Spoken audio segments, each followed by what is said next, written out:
All right, welcome back to another episode of the Boston Boys Sports Podcast. I am, of course, the king of Carver, Eli Horrigan. I am here with my man, X's biggest agitator, Stevie Fernandez. Steve, what's up, dude? Not much. How you doing, bud? I'm doing great, brother. I appreciate you asking me. And we are also here with the best beard in the business. He was cut off last time, so I'm sure he's got a fire under his belt today. How's it going, Kiefer? Ready to get this started. Get a full one done today, boys. Absolutely, boys. All right. Well, I always want to mention we are partnered with Jones and for Sports. We make sports better. Check them out on X. Check them out on Instagram. Check them out on YouTube. Awesome content all the time.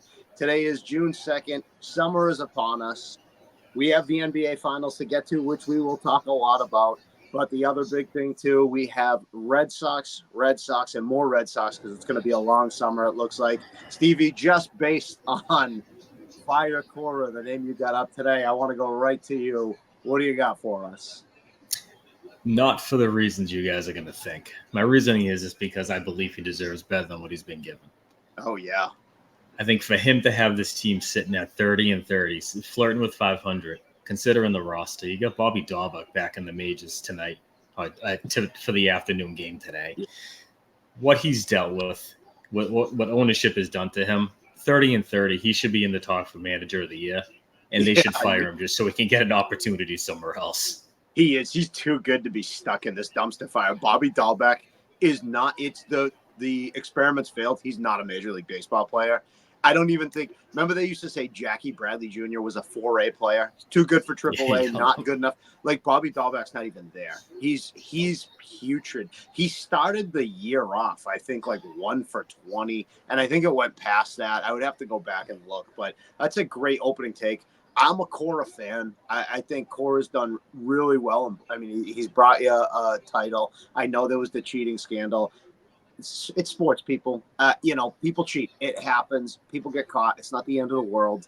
But Cora is being done a complete disservice today. And as you can see behind me is my guy, Pete Alonso, which right now loosely tied to the Astros. So the Red Sox seem like they're in a holding pattern. And I'll talk more about them later. I'll jump into my opening take. It is Patriots related, baby. Per Doug Kyad of the Boston Herald, and I apologize if I butchered Doug's last name, after the draft, there was personnel within the Patriots organization who believed Drake May could be the starter week 1, just like I want. Didn't need to sit behind a vet, and I love this report because it only serves to validate my take on May, and I am coming around on Drake May. It's footwork. I know I'm not sitting here and telling you he's going to be great, but if bad footwork can be coached, he seems to have an arm. Nobody says he's dumb. He's got the work ethic. If this guy can nail down footwork, maybe you have something. Kiefer, I know you say you were watching a lot of Drake May videos. How do you feel about Drake May right now, possibly being the week 1 starter, which I love? Let him keep working right now. Like I said, he's working with Jacoby over there, real close. You always see him in practice together in the videos, not separate. Anytime he comes back, he's asking questions. Let's see that for the rest of the summer. I don't want to see periods of it. I want to see him first in, last out with the other quarterbacks, trying to make it work and fix. It does feel like a stark difference between this quarterback room and quarterback rooms the last few years that we saw. Like Tom Brady wanted no part of helping Jimmy Garoppolo out. And then past that, Cam Newton was a good locker room guy, but like Mac Jones and Zappy, they said they didn't even want to be in the same room together. Like that's how toxic it was. So Drake May learning from Jacoby Brissett, it is what it is. I don't. There's nothing in me that says Jacoby Brissett's going to bring us to 10 wins this year. I know what the product's going to look like with Brissett, which is why I am Team Drake May all the way, and I do want him to be good, but I want him playing year 1. Did you guys hear what Sam Howell said? So when he said that he learned so much from it, and granted, he didn't have a great season last year, but he played pretty good for a quarterback of who he is. He wasn't throwing it up, but he had a lot of yards. He was playing, benched a couple times, but he said he learned a lot from him. I mean, well, I'll say this too because it's Patriots was my opening take. I like Brissett. I don't hate the player. There's some guys who are just built like Brian Hoyer was a perfect example of a guy who you can learn from, but he was never going to get it done.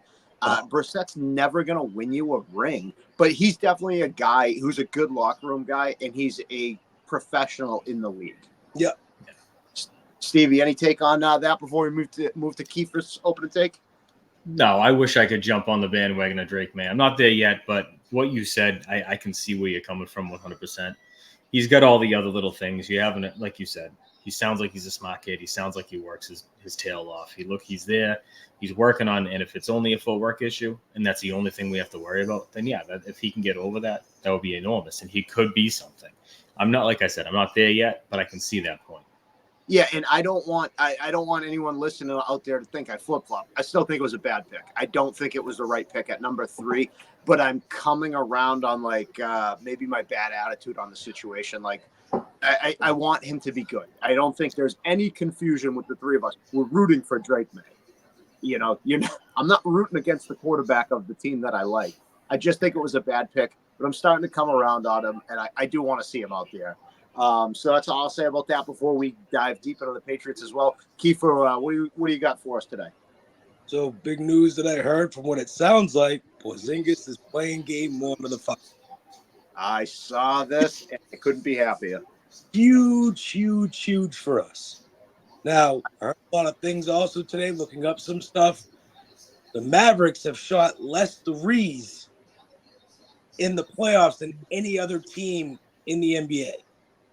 That's way different. It's down from a lot from the regular season, what you look like. You see that coming out. The Celtics are still going to shoot threes, and they're just going to be playing against ISO. You get Porzingis back. Well, they're definitely going to go. They're going to be playing defense. Now, there's no confusion, right? The Celtics are the better defensive team. The Mavericks barely play defense. It is going to be a lot of ISO ball because I was looking up stats too, and I'm like, let me just look at just the Western Conference Finals. The Mavericks, aside from Doncic and Irving, only 5 players ever touched double digits in games for the Mavericks. Not all in the same games. Washington, PJ Washington, 5 games, all 5, he hit double digits. We're talking the 10 to 15 point range. Daniel Gafford did it 4 times. And then Hardy, Jones Jr., and Derek Lively, the second, all did it once. It's Kyrie and Luka. And if you shut one of them down, these guys are scoring 30 points a game. You shut one of them down, and you have the guards to do it. Like, I don't care what you have to do. Drew Holiday, Derek White, and Jaylen Brown are going to be huge in this series. Oh, huge is in the word. That was my next thing. Who do you have and who do you put on Kyrie? You can let Luka shoot all day. You need to shut down Kyrie. Who do you have covered? Steve, who do you got? So you want to go with the let Luka kill you, but let nobody else do it? Kind of that sort of defense? I mean, I'm not going to say he's going to kill us because he's going to get defended. He's going to get defended. I'm just saying you need to have a good defensive guy, and people are saying Holiday, great defensively, not big enough to cover Kyrie. I don't know what it is by with them saying that. That's what they're saying. You hear it a lot. I heard it a lot in 2 different. I think Joe Murray them were talking about it today, and I heard it in another one. And then I was listening to something on Twitter. But do you have White cover Kyrie? Do you have Brown cover Kyrie?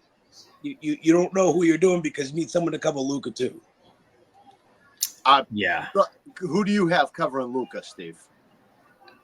See, that's the tough part because I guess it would be Jaylen, but that's torture. I mean, one, because that's going to tire him out. That's going to make him a little less efficient on the offensive end.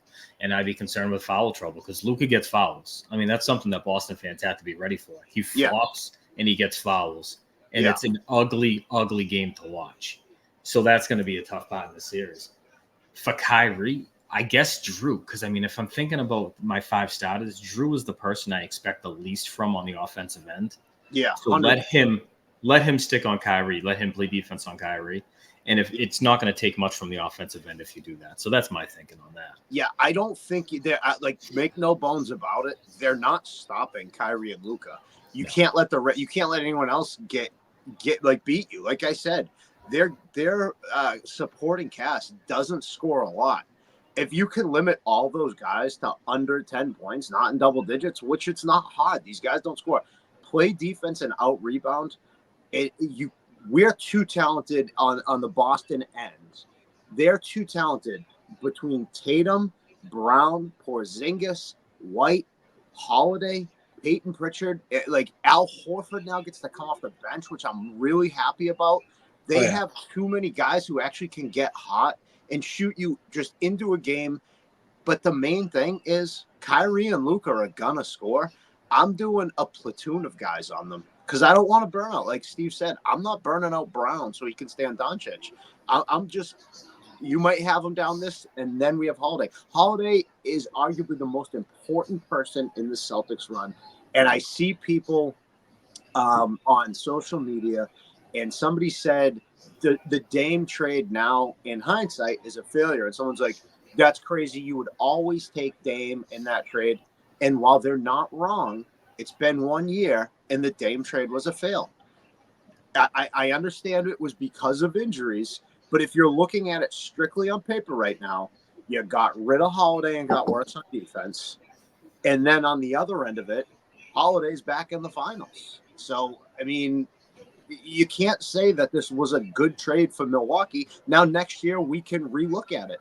But as of right now, Drew Holiday, the defender he is, the team leader he is, I think he is so important because he is going to play Kyrie. And that's who I have on Kyrie. Okay. I heard so many stories today, and they got me thinking in my head, do I really want, from the way Kyrie's been playing, do I really want Holiday on Kyrie right now? I think there's a very, very real possibility, and I might be wrong, and I might be proven wrong on the 6th. I think you could see Kyrie shrink. He doesn't like playing in Boston. I think you could see him. I mean, playoff Kyrie is a guy who hits big shots, but he's also a guy that doesn't like coming back to Boston. I mean, he had that monster game when he was with the Nets, and then they wiped the floor with the Nets. He didn't show up the rest of the series. So, I mean, I think he's in a different mental place now. I think he had a difficult time when he left here.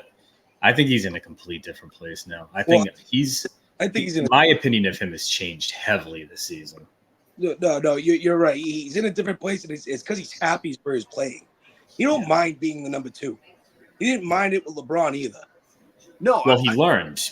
Remember, he left Cleveland because he wanted to be a 1. He came here and realized it wasn't his gig. It wasn't his getting back, don't mind it. But Kyrie's, he might be the best ball handler I've ever seen play. He's a big game player. I think there's a possibility you can see him shrink. I think even when he was in Brooklyn, he didn't have to be the number 1 in Brooklyn. He had Durant. They had Harden. He shrunk in that playoff series. Like all of them did, really. Like Boston after that first loss, Boston wiped the floor with them. What I really want to see out of Boston more than anything, because to me this is a series for the Celtics to prove themselves with their young stars. I want to see a killer instinct. We talked about this so many times. How many times you watch them shoot themselves out of leads? When you get a lead, keep your lead. You just beat them down on the defensive end and then work the shot clock and get a good shot. I mean, you look at it like, I look at that too. You say keep the lead, but they are right now in the playoffs. In the playoffs specifically, they're the best clutch team in the playoffs. Even if they lose a lead, they've somehow came back to get back the lead and end up winning the game. Yeah, but my heart can't take it. That's all I'm saying. We're all getting older here. I'm pushing 40, man. Like I just turned 39.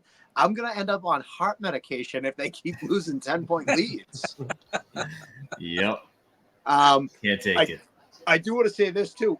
Is this perhaps outside of the Lakers? This is what the NBA is hoping for, right? It was Dallas and Boston, because you have the Luka, you have Tatum, you have Brown, you have Kyrie coming back to Boston.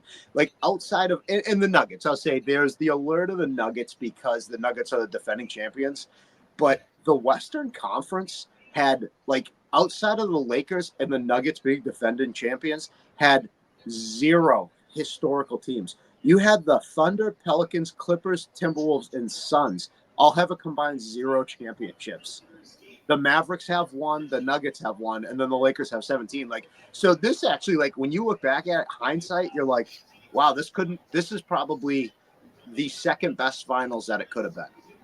Oh, Other than Lakers Celtics, right? Right. I agree this year, yes. I mean, you could argue New York. They wouldn't have hated to have New York on the East Coast, but if you're only talking West Coast, 100%. Yeah, no. So I mean, you could take New York and Boston are huge markets. I'll throw in Philly. Miami, you had the Heat in the 90s. They didn't win, but they had notable players. You had Alonzo Mourning. I know how you feel. I love that you go right with the roll dice. But Miami at least is a team that's always there. Very rarely are we Spoelstra. You'd agree.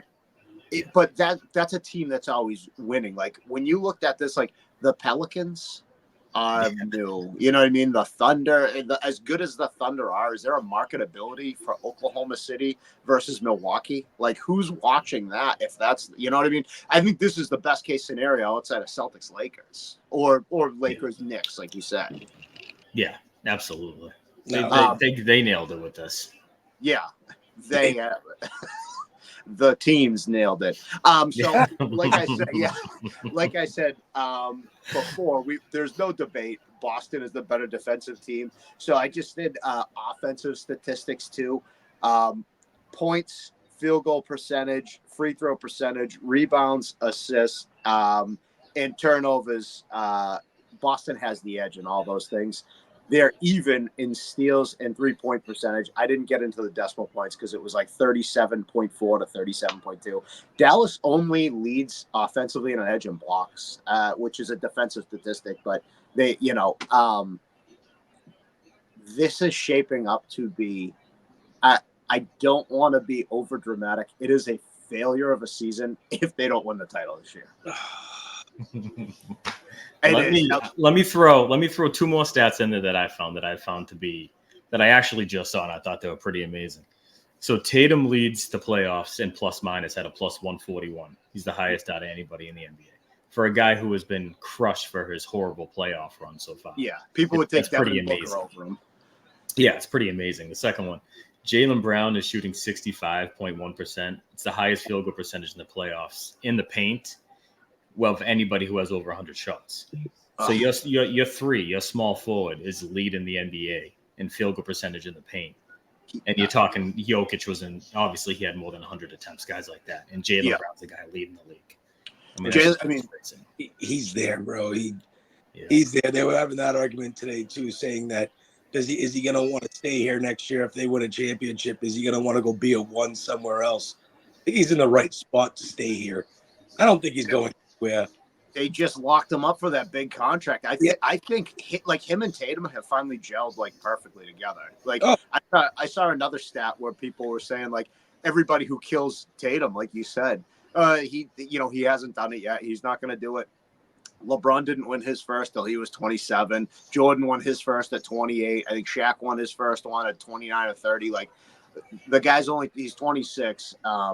And like I said, if they don't win, it's a failure. And I'm not putting the Mavericks down because like this is the first series where I'm like, this is a good series. Like I picked the Celtics in 5 every series. I think this is a good series, but they have to win this year. Like this is it.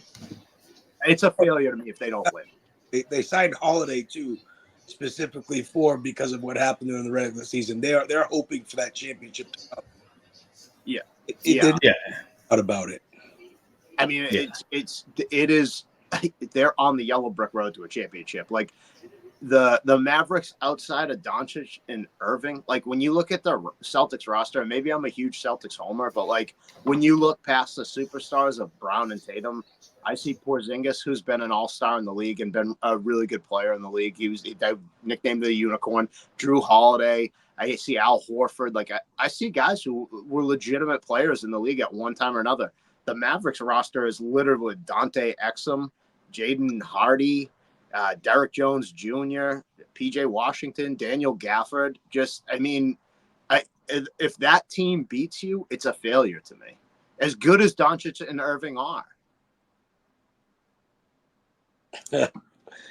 It's definitely now you got me thinking in my head like I'm not. If they lose, I swear to God.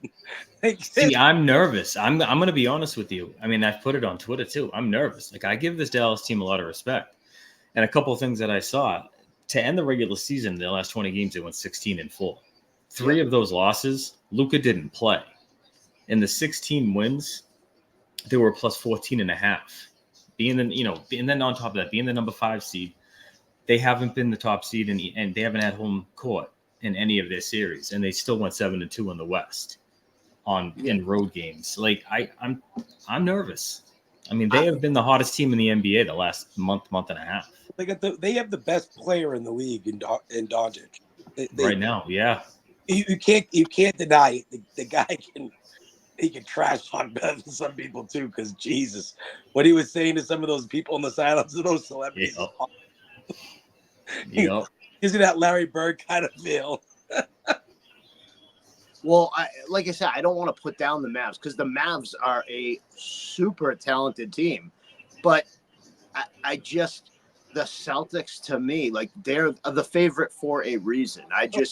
You talk about the Mavericks going 16-4 in their last 20. The Celtics went 16-4 in their last 20. I mean, the Celtics did it all year. No, I mean, I agree with that, but remember, I mean, in that 16-4, it's 16-1 when Luka was on the court.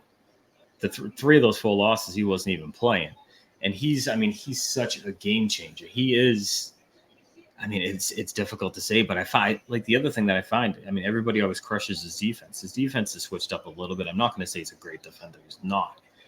But his defense has switched up, and Jason Kidd's found a way to hide his defensive efficiencies recently, which has actually been impressive to see as well. It has. Luka, like Kiefer said, I agree 100%. Luka's the best player in the league right now.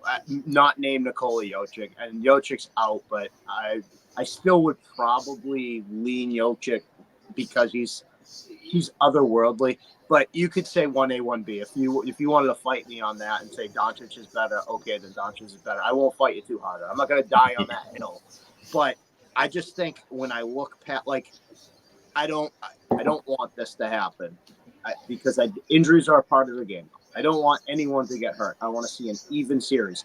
But if Doncic got hurt and it's Kyrie and those other guys I named, do you still look at this team in the same light? I know in the last 20, they're 16-1 when he's not on the floor. But do you really think in a 7-game series like that they're going to match this team?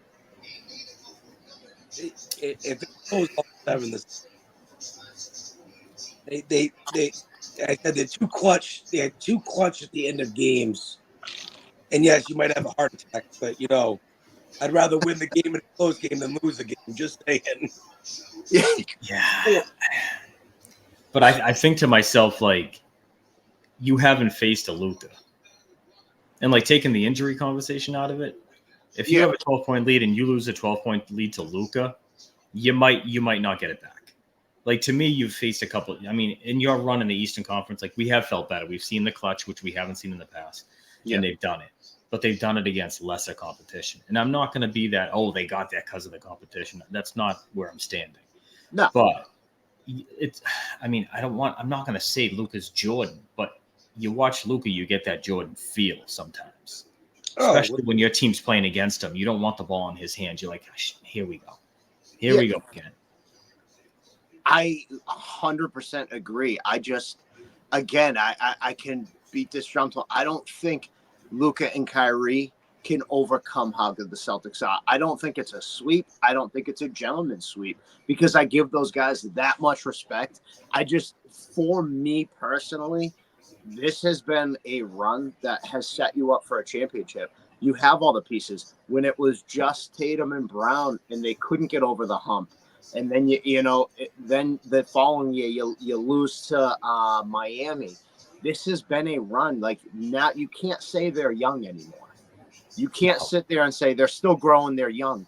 Stevens has done everything to put this team in position to win. You got Porzingis and Holiday. You got rid of Smart. You got rid of some of the dead weight. You have I don't want to see, if I see O'Shea Brissett, it better because they're up 30 in the fourth. Like, I don't want to see some of these. Luke Cornett shouldn't be on. Like, these are the last 7 games, potentially 7 games. You need to win 4 games. You better have enough in the tank to win 4 games. And I want to see only Horford and Pritchard coming off the bench. But you made the point, though. You got Horford coming off the bench. If Porzingis is back, and throughout the season, Horford has played better coming off the bench than having to try to play 32 minutes in a game. Oh, without a doubt. Yeah, which is why those are the only 2. I want to see Pritchard and Horford coming off the bench to give guys like Jason Tatum, Jaylen Brown, some of these guys, they're going to be playing, 40-plus minutes a night. That's what you should be. These are the final 4 wins of the season that you need. If you only win 3 of these games, it's a failure of a season to me. And then you don't have, because now if they don't win this year, they're going to say, what more could you have done? Like, short of bringing in Nikola Jokic, but you can't bring him in. You know what I mean? Like, they're set up to win. The path that got them there, teams are missing key guys. Everything is pointing in this. The needle is pointing in the Celtics' direction for a reason. They're the favorites. They were the best team all year. If you don't win this year, what do you do in the offense to win next year? I mean, in the offseason to win next year. There's nothing you can do, especially with the salaries they have tied to next year. Well, and they're probably going to extend Tatum. I mean, he's looking at a max after the season as well. Yeah. So no, there's nothing you could do. If they get extended, no matter what. Yeah, no question. Man, they want Tatum more than anybody. So, and that's all I'm saying is, like, you have to win this year. If you don't win this year, it's a failure of a season. Because if you win this year and Horford retires and he goes out on top, and now you have Porzingis coming back and Holiday coming back and Tatum and Brown, you can start talking about, like, okay, run it back. Who are we getting in the offseason to replace a guy like Al Horford? And you could, like, let's try to run it back and win a second one, right? But if you lose to Dallas, it's absolutely an upset. And then you start saying, well, what more can we do in the offseason? We brought in Kristaps Porzingis, who's a former All-Star. You brought in Drew Holiday, who has championship DNA. He's a former All-Star. Derek White has to get paid soon. Tatum and Brown are still together and still haven't won. Like, what more can we do on this roster to win a championship? Like, do you fire Mazzulla at that point? Yeah, maybe it's not the roster. Maybe it's the coach. Yeah, maybe but you're going to fire a coach who has 2 Eastern Conference Finals appearances and an NBA championship appearance in 2 seasons. Like, he's obviously, like, when you're asking me, yeah. I mean, I'm the king of firing people. You know what I mean? Oh, you could sell it 100%, and you simply sell it. We look at what we gave him, and he couldn't do it. He had 2 opportunities, and he couldn't finish with the roster that we handed him. I mean, you could definitely sell it. Maybe 100% of people won't buy what you're selling, but you could. There's excuses that could be made for it. But what? Okay, and then on the reverse side of it, what if Tatum and Brown like him? Yeah, then you're in trouble. I mean, then we know who runs the league. The players run the league, so but I don't have to keep him. Firing Mazzulla after making it to the finals 2 times in a row. I think another year. I think Brad gives it another year. Oh, he 100% would. I'm just saying, in a hypothetical world, if you lose the finals, how do you sell to your fan base? We're coming back and we'll win next year. Like, you're not going to have a better roster than this next year. No, and everybody's just going to be older. Everyone's going to be a year older. Porzingis, and listen, I really love Porzingis and what he's done. He's not going to stay healthy like he stayed healthy. Like, I know he's missed the playoffs, but he was really healthy considering a few of his past years. He was really healthy this year. So are you going to get another year like that out of Porzingis? Doubtful, right? I mean, Drew Holiday's a year older. Derek White's going to start wanting his contract, right? He could become a distraction. It's hard to even pick someone that you would want to add to the team too, because you don't even know if the person you're adding is going to gel with them. And that's you know this works right now as it is. Who would you add? Are you talking about a bench player or another starter? Like, what would you guys do? It would have to be a bench player. You're replacing. My guess is you're replacing Horford one way or another. To me, Horford if you win, it's a lot easier to replace Horford because now you're coming off the high of an NBA championship, and he's happy going out.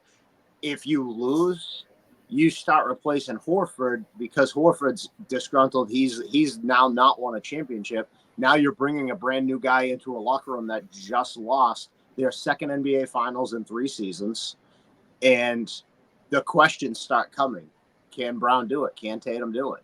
Should you separate them? Yeah. And that's exactly the conversation that will be had. I mean, do you get to a point where you realize this isn't going to work with who's here, so we got to look at other options? Are you moving Brown and hanging on to Tatum? I would. I mean, obviously, I wouldn't. You know me. No. I'm a prisoner of the moment, and I always will be. I'm firing Mazzulla just like I'm firing Jim Montgomery because that's my immediate go-to. You have the roster to win. If you don't win, it's coaching at that point. Like the NBA is a league of superstars. You're not going to go to the NBA Finals, lose, and say we got to separate our 2 stars, two all NBA players. We got to separate them. Get rid of the guy. You either have to get rid of the guy you just signed to a max deal, or you have to get rid of Jason Tatum, who's going to get a max deal. And then what? We're going to go. You're going to sell your fan base that's the best thing for us. That we're going to go into a partial rebuild. Like no way. I guess it would depend on how they played. What if they both come out and they shoot 42% and they look terrible? They average 18 for the series. Yeah, I mean, it's not on Mazzulla. It's not, but it's a player driven. Like what's easier to sell to your fan base? Like we fired Joe Mazzulla and we're bringing back Ime Udoka, or we just traded Jason Tatum to Oklahoma City for whoever, or name a place. We got Marcus Smart back and John Morant. We got Malcolm Brogdon back. Yeah, exactly. DeAndre Ayton's coming through. We needed a big man. Gun charges. What's that? John Morant, Boston would just get charged with more gun charges. Exactly. No, not necessarily. Jack Jones got out of that pretty quick. Yeah, he's got a good lawyer. He can give him his per cap. Yeah. I mean, man, guns in his bag, and he said, "Those aren't mine." And they're like, "Nah, we can't prove that one." So he'd be fine in Boston. Jack, come on, you can have all the guns you want in Boston. Take a sweetheart deal. It'd be a good time for him. Well. What do you guys think when you're looking at this series? Now, I have a crystal ball here, and something tells me Steve's about to say Celtics in 7. But, Steve, what do you have your prediction? Yeah, Celtics in 7. I was going to put up the 7. Kiefer? Celtics in 6. I'm going to echo Kiefer's sentiment there. I also think it's going to be Celtics in 6. I wanted to go 5, and I should have said they were going to sweep the Pacers, and I didn't. And I want to have more faith in them that they can beat this team in 5. But I do respect the Mavs and what they've done. Doncic is incredible. Kyrie has been such a good player this year that I respect him enough. I don't think it goes 7. If it does go 7, I would be nervous even having home court. But the chase to banner 18 is on, right? We got 4 more wins. Celtics in 6. I'm with you, Kiefer. Let the Boston fans piss off Kyrie all he wants and get agitated and get under his skin as much as you can. Dude's gonna shut down if that happens. That is for me. That's a real possibility. I don't think Kyrie likes coming back to Boston. I think I actually genuinely think he hates Boston, which I'm fine with because I love rivalries like that. Like the old Celtics Lakers, like the age of social media, all these guys are friends now. I love when players hate like cities and hate other players. Like, I mean, remember last year after the Celtics, I said we were going to wrap up the Celtics, but after Brooklyn beats the Celtics, like they go out to Kyrie's birthday party or something. It's like, I don't want to see that. I know you guys are friends. Wait till the offseason. Hate each other a little bit, man. It makes it for good viewing pleasure as far as I'm concerned. But, Steve, I want to jump into your opening take because we all know that 90 wins is a 55% win rate. I don't know if you were here for this, Kiefer, when we talked last time. I don't know if you were kicked out at this point. But so when I was talking about the Red Sox winning 90 games, this is a team, 90 wins, even though it seems like a lot, is actually only winning at a 55% win rate.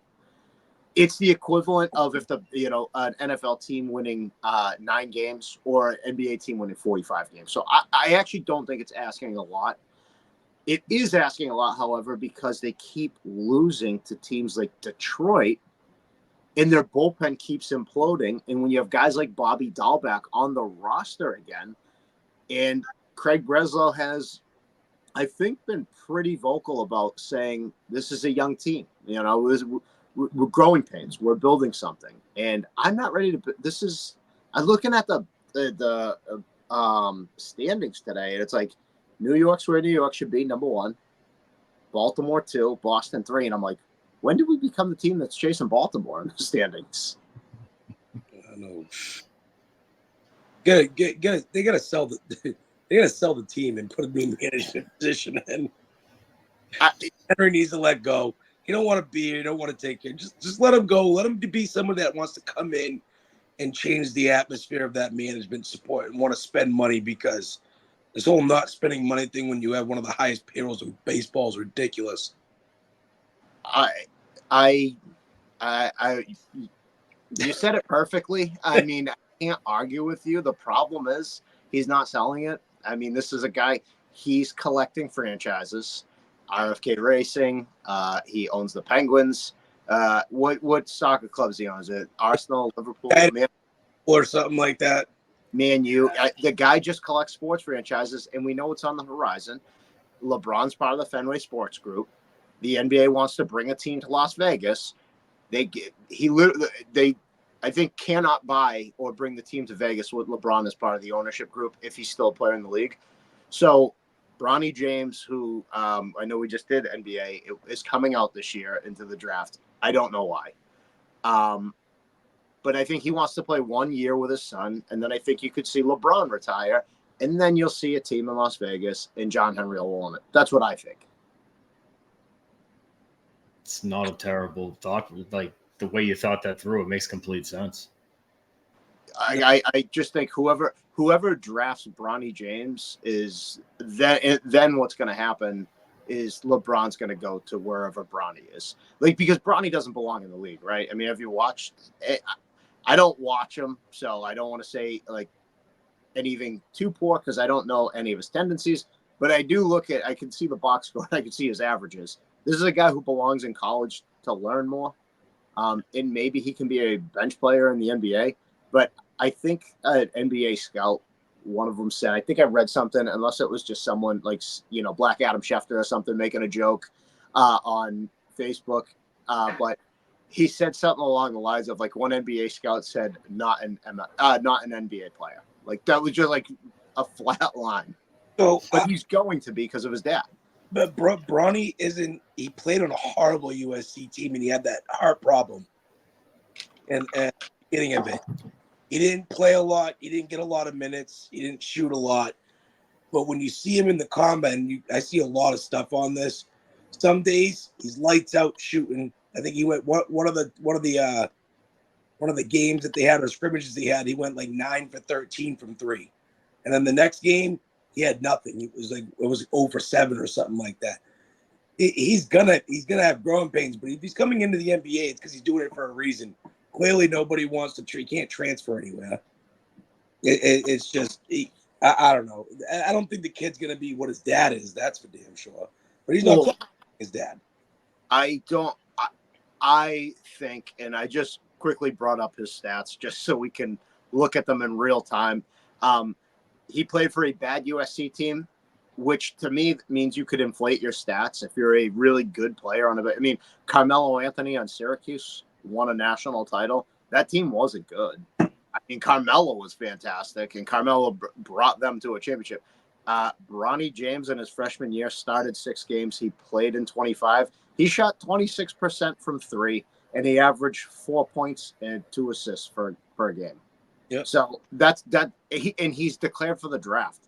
He shouldn't be drafted.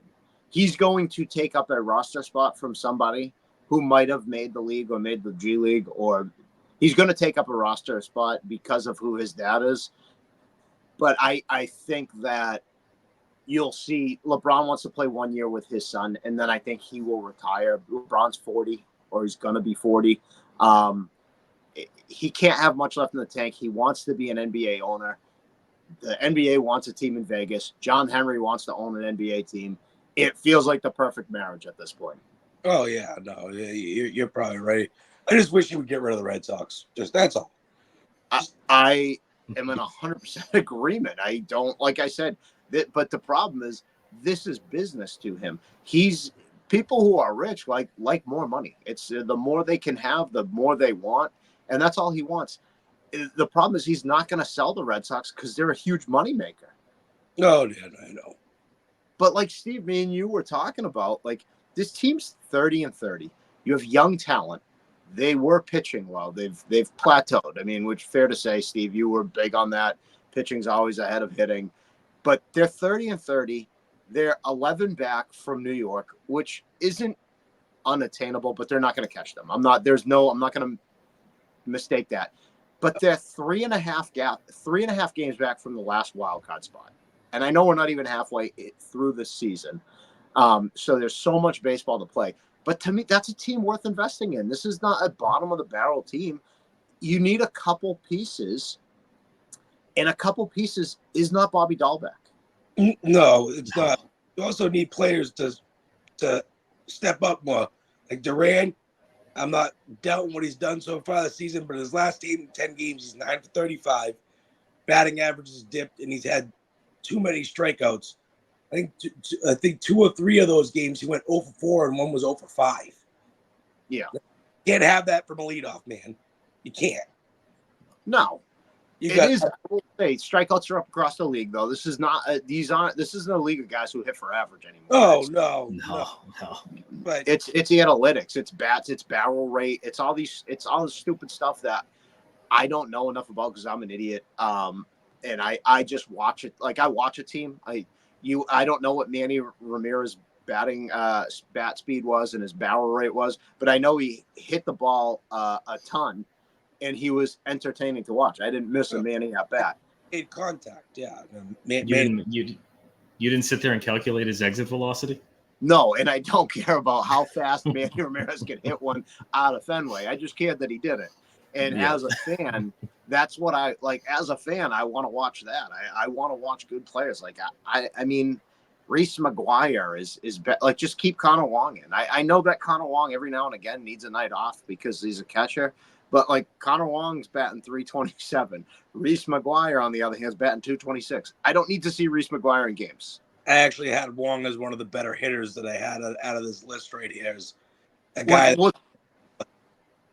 Sorry, I cut you off. Go ahead. No. Wong he's hitting better than McGuire. He needs to play. I know, like you said, he needs a day off, but him on the field is actually better for the Red Sox than when he's not. Yeah, another guy who's hitting the ball really well, he's seeing the ball well, is Rob Refsnyder. Rob Refsnyder batting above 300. I mean, these are guys they should be playing every day then. If they're going to hit like that, these are guys who can be in the lineup every day then until they're not doing that, and then you could sit them. But this is a team that's 500 right now, and there's I'm hearing a lot of if they're around 500 at the trade deadline, which is July 30th, that Kenley Jansen, Tyler O'Neill, and Nick Pivetta are guys that you might sell. That's crazy to me. In Boston, a big sports market, you're around 500. You can make the playoffs if you play a little better, and you're a seller. That infuriates me as a fan of this team. And it speaks to ownership. At what point do people get tired of, because they say, oh, it's Fenway, it's the best bar in Boston. They've done a great job building that area up. It's fun to go down there. But when the product stinks and John Henry's still getting rich, and it's like, me as a real fan who doesn't just want to go to Fenway for the atmosphere, I want to go get my money's worth. I want to see Pedro and David Ortiz and these guys. Like I don't want to see you sell off Tyler O'Neill because it was a short-term investment when the guy's hitting the ball well, because we can get a guy